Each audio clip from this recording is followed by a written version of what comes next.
আসসালামু আলাইকুম ওয়া রাহমাতুল্লাহি তাআলা আযজা ওয়া জাল্লা ওয়া বারাকাতুহু ইন্নাল হামদুলিল্লাহ ওয়াস সালাতু ওয়াস সালামু আলা রাসূলিল আমিন ওয়া আলা আলিহি ওয়া সাহবিহি ওয়া মান তাবি'আহুম আজমাইন ইলা ইয়াউমিদ্দিন আম্মা বা'দ।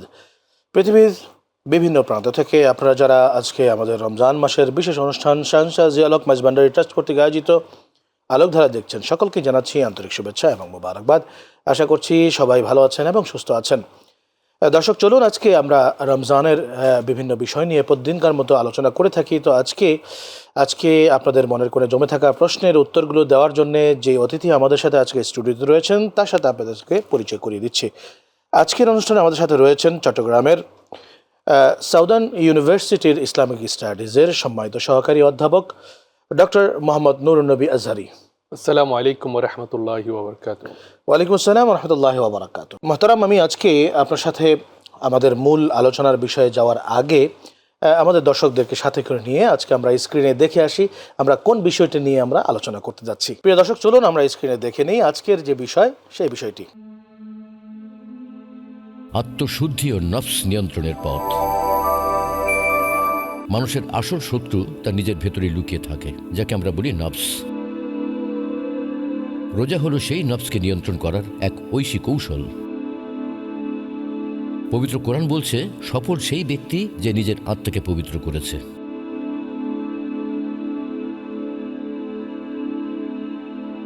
সারাদিন পানাহার ও রিপু থেকে দূরে থাকা মানেই হলো আধ্যাত্মিক শক্তির জাগরণ। সুফিবাদে একেই বলা হয় মুজাহাদা বা সাধনা। রোজা আমাদের শেখায় রাগের বদলে ক্ষমা, লোভের বদলে তুষ্টি, আর হিংসার বদলে ভালোবাসা।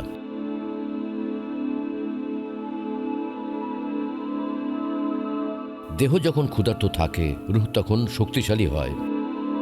আসুন রমজানের এই প্রশিক্ষণকে কাজে লাগিয়ে নিজেদের এক একজন আদর্শ মানুষ হিসেবে গড়ে তুলি। প্রিয় দর্শক, আমরা আজকে যে বিষয় নিয়ে কথা বলতে যাচ্ছি সেই বিষয়টি আমরা পেয়ে গিয়েছি। আজকে আমরা কথা বলবো রোজা আত্মশুদ্ধি ও নফস নিয়ন্ত্রণের একটি পথ। তো মোহতারাম, আজকে এই বিষয়ের উপরে আমি আপনার কাছে প্রথমেই জানতে চাই রোজার মূল উদ্দেশ্য। ধন্যবাদ। রোজার মূল উদ্দেশ্য, যেটা পবিত্র কোরআনে পাকের মধ্যে রাব্বুল আলামিন ইরশাদ করেছেন, লাআল্লাকুম তাত্তাকুন, যাতে তোমরা মুত্তাকি হতে পারো। আর মুত্তাকি তখনই হতে পারবো যখন আমাদের আত্মশুদ্ধি হবে এবং আমরা নিজের নফসের উপর আমাদের কর্তৃত্ব প্রতিষ্ঠিত হবে। আর আমরা যদি রোজা রেখে রমজানের সেই ফজিলত যদি পেতে চাই, আত্মশুদ্ধি অর্জন করতে চাই এবং নফসের দমন চাই, তাহলে অবশ্যই রোজার যে আদাব রয়েছে, যে শিষ্টাচার আছে, সেটা মেনে আমাদেরকে রোজা রাখতে হবে। রোজা রাখার কিছু আদব আছে, এটা স্পিরিচুয়াল দিক আছে, আধ্যাত্মিক দিক আছে, ম্যানার্স আছে। তার মধ্যে অন্যতম হচ্ছে রোজা রেখে আমাদের চোখকে হেফাজত করতে হবে, কারণ এই চোখ হচ্ছে অন্তরের প্রথম দরজা। আমরা যা কিছু দেখি সেটা নিয়ে আমরা ভাবি, তো আমরা যদি খারাপ কিছু দেখি আমরা খারাপ কিছু ভাবি। তো সুতরাং রোজা রেখে অবশ্যই এই চোখকে হেফাজত করতে হবে হারাম কিছু দেখা থেকে, নাজায়েজ কিছু দেখা থেকে, অপবিত্র কিছু দেখা থেকে চোখকে হেফাজত করতে হবে। দ্বিতীয়ত, আমাদের কানকে হেফাজত করতে হবে মন্দ শোনা থেকে, গীবত শোনা থেকে, মিথ্যা শোনা থেকে, অশ্লীলতা শোনা থেকে এই কানকে হেফাজত করতে হবে। তৃতীয়ত, আমাদের এই জবানকে হেফাজত করতে হবে মিথ্যা বলা থেকে, হারাম খাওয়া থেকে, গীবত করা থেকে, পরচর্চা করা থেকে, পরনিন্দা করা থেকে এই জবানকে হেফাজত করতে হবে। রাসূল করিম সাল্লাল্লাহু আলাইহি ওয়াসাল্লাম ইরশাদ করেছেন, ফামান লাম ইয়াদা কাওলা যুরি ওয়াল আমাল বিহি ফালাইসা লিল্লাহি হাজাতান ফি আন ইয়াদা তুআমাহু ওয়া শারাবাহু। রাসূল করিম সাল্লাল্লাহু আলাইহি ওয়াসাল্লাম ইরশাদ করেছেন যে রোজা রেখে মিথ্যা বলা ছেড়ে দেয়নি, মিথ্যার উপর আমল করা ছেড়ে দেয়নি, তার উপবাস থাকার কোনো মানে হয় না, সেই পানাহার থেকে বিরত থাকার কোনো মানেই হয় না। এই জন্য সলফে সালিনগণ বলেছেন, কেউ যদি রোজা রেখে মিথ্যা কথা বলে কিংবা গীবত করে, তার রোজা ভেঙে যায়। আম্মা জান আয়েশা সিদ্দিকা রাদিয়াল্লাহু তাআলা আনহা বলছেন, ইন্নাল গীবাতা তুফাত্তিরুস সাইম, যদি কেউ রোজা রেখে গীবত করে, পরচর্চা করে, পরনিন্দা করে, তার রোজা ভেঙে যায়। হযরত ইমাম সুফিয়ান ইবনে সাঈদ আস-সাউরি রাহমাতুল্লাহ আলাইহি তিনি বলছেন, ইন্নাল কিযবা ওয়াল গীবাতা তুফাত্তিরানিস সাওম, গীবত করা এবং মিথ্যা বলা এই দুটো জিনিস রোজাকে ভেঙে দেয়। অথচ আমরা দেখছি যে এই অবস্থায় মানুষ রোজা রাখছে, সে মিথ্যা কথা বলছে, রোজা রাখছে পরনিন্দা চর্চা করছে, রোজা রাখছে সে গুনার কাজ করছে। তাহলে রোজার যে আয়েশা সিদ্দিকা রাদিয়াল্লাহু আনহার যে হাদিস আপনি ইরশাদ করলেন, সেই হাদিসের আলোকে যদি বিষয়টা এরকম হয়ে থাকে, তাহলে চিন্তা করার বিষয় যে আমাদের কয়জনের রোজা হচ্ছে। না, রোজা তো not only restraining ourselves from eating and drinking in physical intercourse, এটা পানাহার থেকে এবং ফিজিক্যাল ইন্টারকোর্স থেকে বিরত থাকার নাম নয়। এট দ্য সেম টাইম এটা তো একটা আধ্যাত্মিক প্রশিক্ষণ, আমাদের এই জবানকে হেফাজত করা, আমার কানকে হেফাজত করা, আমার চোখকে হেফাজত করা। অ্যাট দ্য সেম টাইম ইমাম গাজ্জালি বলছেন যে রোজার 6টি আদব আছে, 6টার মধ্যে 3টা গেল, চতুর্থ হচ্ছে আমার বাকি অঙ্গ প্রত্যঙ্গ থেকে যাবতীয় অপরাধ থেকে হেফাজত করা, আমার হাতকে, আমার পাকে, আমার সেন্সকে, সমস্ত কিছু থেকে অপরাধ, যত অপরাধ অন্যায় আছে অন্যায় থেকে হেফাজত করা। পঞ্চম হচ্ছে রোজা থেকে কম খাওয়া। আনফর্চুনেটলি আমাদের বাংলাদেশে যে ট্রেডিশন হয়েছে সেটা হচ্ছে আমরা রোজাতে আমাদের খাওয়া দাওয়ার একটা ধুম লেগে যায়। রোজা রেখে আমাদের ওজন কমে না, ওজন বাড়ে। তো রোজা রেখে যদি ওজন বাড়ে, রোজার যে আলটিমেট গোল আছে লাআল্লাকুম তাত্তাকুন, সেটা সাধিত হবে না। তো কম খাওয়ার প্র্যাকটিস করতে হবে, সেহরি এবং ইফতারি কম খেতে হবে। তো সেই জন্য রোজাতে যদি আমরা কম খাই তাহলে আমাদের এই শারীরিক যখন শক্তিটা কমবে, স্পিরিচুয়াল শক্তিটা বাড়বে। শারীরিক শক্তিটা যদি ডিক্রিজ হয়, স্পিরিচুয়াল শক্তিটা ইনক্রিজ হবে। সেই জন্য আল্লাহ বলছেন লাআল্লাকুম তাত্তাকুন। আর স্পিরিচুয়াল শক্তি যখন ইনক্রিজ হবে, আমরা পবিত্রতা অর্জন করতে পারবো, আত্মশুদ্ধি অর্জন করতে পারবো। আপনার এই কথা থেকে যতটুকু বুঝলাম সেটা হচ্ছে যে রোজার মূল বিষয়টা হচ্ছে যে আত্মাকে শক্তিশালী করা, দেহকে নয়। রাইট। আমি আপনার কাছে আরও জানতে চাইবো, নফস যেটি হচ্ছে আমাদের মূলত which is drives us to hell, জাহান্নামের দিকে আমাদেরকে ধাবিত করেই হচ্ছে এই নফস। আল্লাহ তাআলা এই নফসকে দিয়েছেন পরীক্ষার জন্যে। কিন্তু মানুষের জন্য এটা এত বিপজ্জনক কী জন্যে, কেন এত বিপজ্জনক হলো? এই যে রোজা রেখে যদি আমি রোজাকে রোজার মতো রাখতে চাই, কিংবা আদব সহকারে যদি রোজার ম্যানার্স যেগুলো আছে, স্পিরিচুয়াল পার্টটা যদি মেনটেন করি, স্পিরিচুয়াল মেসেজ যদি আমি মেনটেন করে যদি রোজা রাখি, তাহলে এই নফস নিয়ন্ত্রিত হবে। আর নফস যদি নিয়ন্ত্রিত না হয় তাহলে এটা আগ্রাসী হয়ে ওঠে। আমি হয়তো গীবত করছি, হয়তো পরনিন্দা করছি, পরচর্চা করছি, মানুষের হক ভক্ষণ করছি, অন্যায় করছি, অত্যাচার করছি, জুলুম নির্যাতন করছি। তো সেই জন্য ইমাম গাজ্জালির মতে কেউ যদি রোজা রাখতে চায় তাহলে তাকে এই রোজার যে 6টি আদব আছে সেটা মেনটেন করতে হবে, কম খেতে হবে। পঞ্চম। ষষ্ঠ হচ্ছে বিগলিত হৃদয়ে সারাদিন এই 5টি আদব মেনটেন করে। ষষ্ঠ হচ্ছে বিগলিত হৃদয়ে রাব্বুল আলামিনের দরবারে দোয়া করতে হবে, রোজা কবুল হওয়ার আকাঙ্ক্ষা নিয়ে এবং কবুল না হওয়ার ভয় নিয়ে। এই 6টি কাজ যদি আমরা করতে পারি, 6টি আদব যদি রক্ষা করতে পারি, তাহলে আমরা লাআল্লাকুম তাত্তাকুন, মুত্তাকির পর্যায়ে আমরা উপনীত হতে পারবো ইনশাআল্লাহ। এই জন্য ইমাম গাজ্জালি রহমতুল্লাহ আলাইহি রোজাদারকে 3 ভাগে ভাগ করেছেন। তিনি প্রথমে বলেছেন সওমুল আওয়াম, সাধারণ মানুষের রোজা। সাধারণ মানুষের রোজা তারা নিজেদেরকে পানাহার এবং ফিজিক্যাল ইন্টারকোর্স থেকে বিরত রাখে। সওমুল খুসুস, স্পেশাল মানুষদের রোজা, স্পেশাল মুত্তাকি যারা আল্লাহর নৈকট্য প্রাপ্তদের রোজা হচ্ছে তারা শুধু নিজেদেরকে পানাহার এবং ফিজিক্যাল ইন্টারকোর্স থেকে বিরত রাখে না, বরং তাদের অঙ্গ প্রত্যঙ্গকে সমস্ত যাবতীয় অপরাধ থেকে বিরত রাখে। তৃতীয় প্রকার রোজাদার হচ্ছে সওমুল খুসুসিল খুসুস, আল্লাহর বিশিষ্ট বান্দা যারা আছে, সিদ্দিকিন যারা আছে, আম্বিয়া আলাইহিস সালাম আছেন, তাদের রোজা হচ্ছে তারা শুধু নিজেকে পানাহার এবং ফিজিক্যাল ইন্টারকোর্স নয় এবং অঙ্গ প্রত্যঙ্গকে যাবতীয় অপরাধ থেকে মুক্ত রাখেন না, বরং তাদের অন্তরকে পার্থিবতা থেকে মুক্ত রাখেন। অর্থাৎ দুনিয়াবি কোনো কিছু, অপরাধ তো দূরের কথা, অপরাধের চিন্তা উদিত হওয়া থেকেও তাদের অন্তরকে তারা মুক্ত রাখেন। এটা হচ্ছে সিদ্দিকিনদের রোজা, সালেহিনদের রোজা, এটা হচ্ছে আম্বিয়া আলাইহিস সালামদের রোজা। তো সুতরাং আমরা যদি মুত্তাকির পর্যায়ে উপনীত হতে চাই তাহলে আমাদেরকে রোজার যে স্পিরিচুয়াল পার্ট আছে, যে আধ্যাত্মিক আদাব আছে, ম্যানার্স আছে, সেগুলোকে যদি মেনটেন করি তাহলে এই রোজা আমাদের জন্য পাতেয় হবে, এই রোজা আমাদের জীবন পরিবর্তন করবে। আচ্ছা, রোজার বিষয়টা যে আত্মশুদ্ধি করে রোজা, এই আত্মশুদ্ধিটার বিষয়টা আপনার কাছ থেকে জানতে পারলাম। কিন্তু নফস যে আমাদেরকে সবসময় ধোকা দিচ্ছে, এই নফসকে মানে এই রোজার মাসের বাইরে কি করে কন্ট্রোল রাখা যায়? সেই জন্য রাসূল কারীম সাল্লাল্লাহু আলাইহি ওয়াসাল্লাম আমাদেরকে আসলে রোজাটা not only for Ramadan, the month of রমাদানে আমরা রোজা রাখছি, এটা শুধু তাই নয়, যে সুন্নাহ যে রমাদান রোজাগুলো আছে, ফাস্টিং আছে, প্রত্যেক বৃহস্পতিবার, প্রত্যেক সোমবার, বৃহস্পতিবার রোজা রাখা, বিশিষ্ট দিনগুলোতে রোজা রাখা, আইয়ামে বীজের রোজা রাখা, 14, 15, 16 তারিখ প্রত্যেক মাসের, আরবি মাসের। তাহলে রোজার প্র্যাকটিসটা শুধু রমজান মাসে না, এটা যাতে আমরা অন্যান্য মাসেও রোজা করতে পারি। আপনাকে অসংখ্য ধন্যবাদ প্রিয় দর্শক। আমরা আমাদের অনুষ্ঠানের দ্বিতীয় সেগমেন্ট তথা নবী এবং রাসূলদের জীবনীতে চলে যাচ্ছি।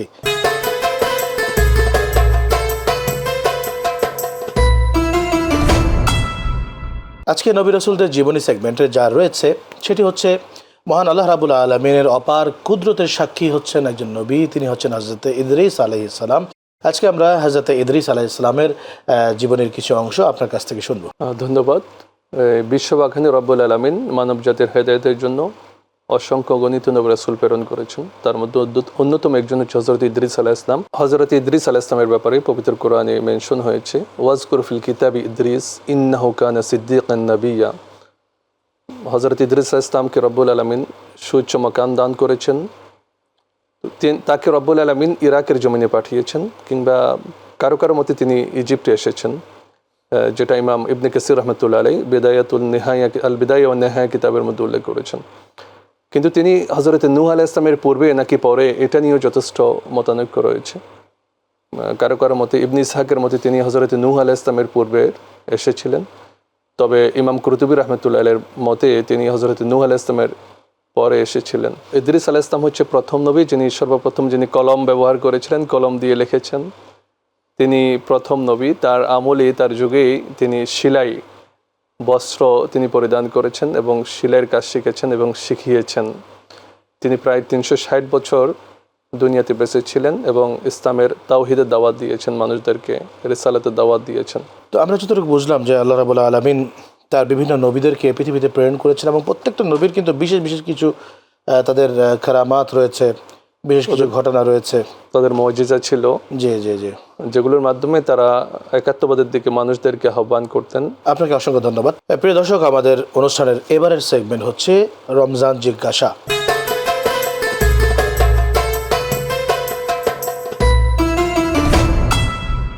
তো আজকের এই রমজান জিজ্ঞাসায় আমরা মোহতারাম ডক্টর মোহাম্মদ নুরুন নবী আজহারীর কাছে জানতে চাইব যে রোজা অবস্থায় আমাদের দেখা যায় যে অনেকে অসুস্থ হতে পারি, অনেকে বিভিন্ন সময় তার রেগুলার একটা কিছু মেডিসিন ইনজেকশনের মাধ্যমে নিতে হয়।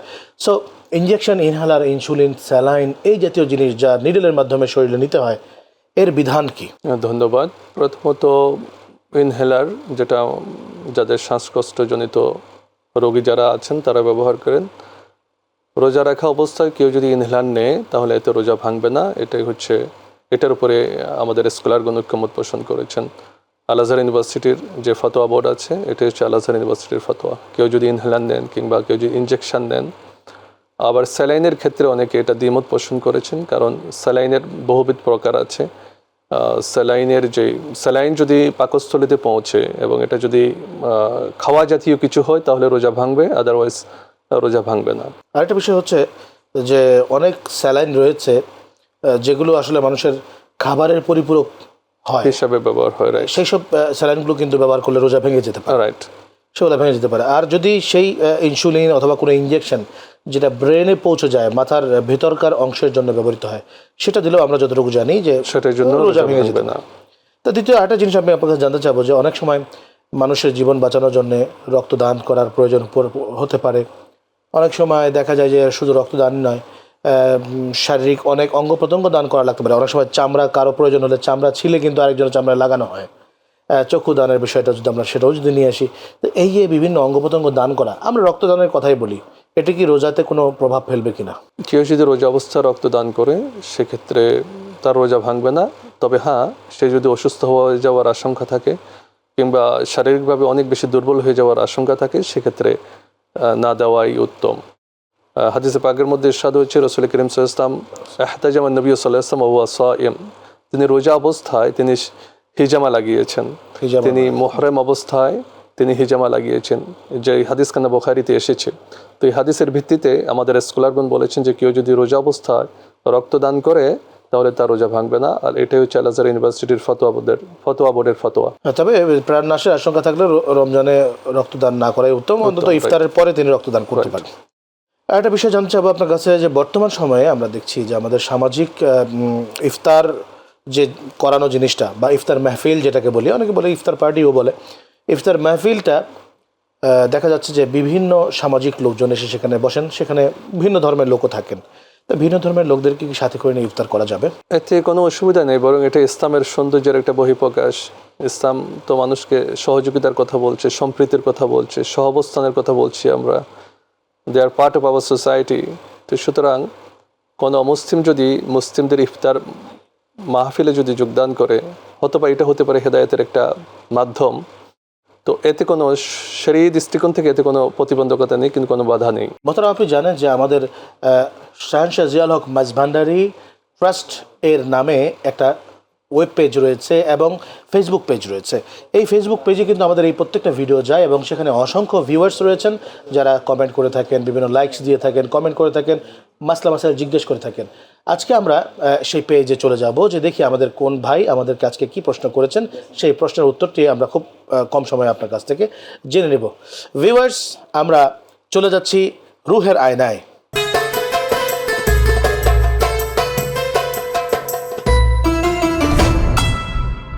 রুহের আয়না এই পর্বে আমাদের পেজে আমাদের এক ভাই প্রশ্ন করেছেন, সুফি সাধকরা কেন বলেন কম খাওয়া, কম ঘুমানো এবং কম কথা বলা ইবাদতের মূল ভিত্তি? ধন্যবাদ। কম খাওয়া, কম কথা বলা এবং কম ঘুমানো, এই তিনটি হচ্ছে সুফি শাস্ত্রে অন্যতম শিক্ষা। কারণ হচ্ছে এই তিনটা কাজ যদি আমরা করি তাহলে আমাদের অন্তরকে কঠিন করে দেয়, আর অন্তর যদি কঠিন হয়, রুক্ষ হয়, তাহলে চক্ষু শুষ্ক হয়ে যায়। হাদিসে পাকের মধ্যে এসেছে, ইয়াকুম ওয়া কাসরাতুল কালাম, তোমরা কথা কম বলো, কারণ বেশি কথা বললে অন্তর পাষাণ হয়ে যায়, অন্তর অসুস্থ হয়ে যায়, অন্তর কঠিন হয়ে যায়। আমরা যদি বেশি খাই তাহলে নফসের যে দমন সেটা হয় না, বরং নফসের একটা কর্তৃত্ব আসে। তো নফসের যদি কর্তৃত্ব হয় তাহলে আমার এই শরীর বিপদে যায়, অন্যায় করে, খারাপ কাজ করে। সেজন্য সুফিয়া কেরাম কম খেতে বলেছেন, কম ঘুমাতে বলেছেন এবং কম কথা বলতে বলেছেন। মূলত এগুলো হাদিসের শিক্ষা, রাসূল করিম সাল্লাল্লাহু আলাইহি ওয়াসাল্লামের শিক্ষা, আম্বিয়া আলাইহিস সালামদের শিক্ষা। ধন্যবাদ। আসলে আল্লাহ রাব্বুল আলামিন কিন্তু রমজান মাস আমাদের জন্য অত্যন্ত সহজ করে দিয়েছেন। রমজান অনেকে মনে করেন যে অনেক কঠিন, হয়তো বা সেই ভোরে উঠে রোজা রাখা, ইফতার করা, সাহরি করা, আবার সন্ধ্যায় গিয়ে ইফতার করা, আবার দাঁড়িয়ে দাঁড়িয়ে 20 রাকাত সেই তারাবির নামাজ পড়া, আবার এর মাঝখানে তাহাজ্জুদের কথা বলা হচ্ছে। আসলে আমাদের ভিতরে যদি এই চিন্তাধারাটা থাকতো যে আমরা তো 11 মাস নিজের নফসকে অনেক আরাম দিয়ে এসছি, একটা মাস যদি নিজের নফসকে একটু কষ্ট দেই, আর সেটা যদি আমার জন্য জাহান্নাম থেকে মুক্তির একটা পাথেয় হয়, সেটা যদি আমার জন্য নাজাতের পাথেয় হয়, সেই বিষয়টা কিন্তু আসলে আমরা অনেকেই চিন্তা করি না। আসলে ইবাদতটাকে আমরা ভালোবাসা হিসেবে নিইনি, ইবাদতটাকে আমরা বার্ডেন হিসেবে নিয়েছি, বোঝা হিসাবে। বিকজ রুমি বলছেন, প্রত্যেক ইবাদত, ভালোবাসাবিহীন প্রত্যেক ইবাদতই বোঝা। আমরা ইবাদতটা এনজয় করি না, ইবাদতে তৃপ্তি পাই না। তো ইবাদতে তৃপ্তি না পাওয়ার অন্যতম কারণ হচ্ছে উই আর নট পিউরিফাইড। আধ্যাত্মিকভাবে আমরা সুস্থ না, আধ্যাত্মিকভাবে আমরা পরিচ্ছন্ন না। তো আমাদের ইবাদতের মধ্যে লৌকিকতা আছে, আমাদের ইবাদতের মধ্যে আচার অনুষ্ঠানে সীমাবদ্ধ হয়ে গিয়েছে। ইবাদতের যে প্রাণ আছে, ওই প্রাণটা না থাকার কারণে আমরা ইবাদতকে তৃপ্তি পাই না, ইবাদতে মজা পাই না, স্বাদ পাই না। This is the problem. আর সেই কারণেই আসলে প্রিয় দর্শক, রোজার মাস আসার পরেও এক শ্রেণীর লোক আছেন যারা মানুষের রক্তকে চুষে কীভাবে খেতে হয় সেটার লিমিট বাড়িয়ে দেন, মানুষকে কীভাবে আরও কষ্ট ফেলতে হয়, মানুষের মাথার উপরে বোঝা কী করে আরও বেশি চাপাতে হয়, সেই কাজে তারা ব্যস্ত থাকেন। অথচ রোজা কিন্তু এসছে মানুষকে মানুষ বানানোর জন্যে, মানুষকে হেদায়েতের পথে নেওয়ার জন্যে, আত্মশুদ্ধির সোপানকে উন্মোচন করার জন্য রোজা এসছে। কিন্তু তারা সেই জিনিসটাকে নিতে পারছেন না। এই জন্যে ডক্টর নুরুন নবী সুন্দর করে বললেন যে রোজাটাকে আমরা ভালোবাসি না, অর্থাৎ ইবাদতটাকে আমরা ভালোবেসে আদায় করছি না, সেটাকে আমাদের মাথার উপরে চাপিয়ে দেওয়া বোঝার মতো মনে করে আমরা গাধার মতো সেই ইবাদতকে করেই যাচ্ছি। কিন্তু না, আল্লাহ রাব্বুল আলামিন ইবাদতকে গাধার মতো বস্তা পিঠে করে জোর করে বেতের ভয়ে গাধা যেরকম সারা জীবন ছুটতে থাকে, অথচ তার ভাগ্যে একটুখানি চিনি মিষ্টি কেমন সেটিকে চেখে দেখার সৌভাগ্য হয় না, সেই ইবাদতকারী ঠিক ওই রকম যে কিনা ইবাদতকে বোঝা মনে করে করতে থাকে, অথচ সেই ইবাদতের যে মিষ্টতা, ইবাদতের যে স্বাদ, সেটি কিন্তু সে কখনোই আস্বাদন করতে পারে না। আর সেই জায়গায় হচ্ছে আজকে আমাদের এই অনুষ্ঠানের মেসেজ, যে আসুন আমরা আল্লাহ রাব্বুল আলামিনকে ভালোবেসে, আল্লাহর এই ইবাদতকে ভালোবেসে আমরা ইবাদত করি, তাহলেই আমাদের আত্মশুদ্ধি এবং নফসের উপরে যে কন্ট্রোল সেটি হাসিল করা সম্ভব হবে। আজকের মতো আপনাদের কাছ থেকে এখানেই বিদায় নিচ্ছি। ভালো থাকবেন, সুস্থ থাকবেন সেই কামনায়। আসসালামু আলাইকুম ওয়া রাহমাতুল্লাহি তাআলা ওয়া বারাকাতুহু।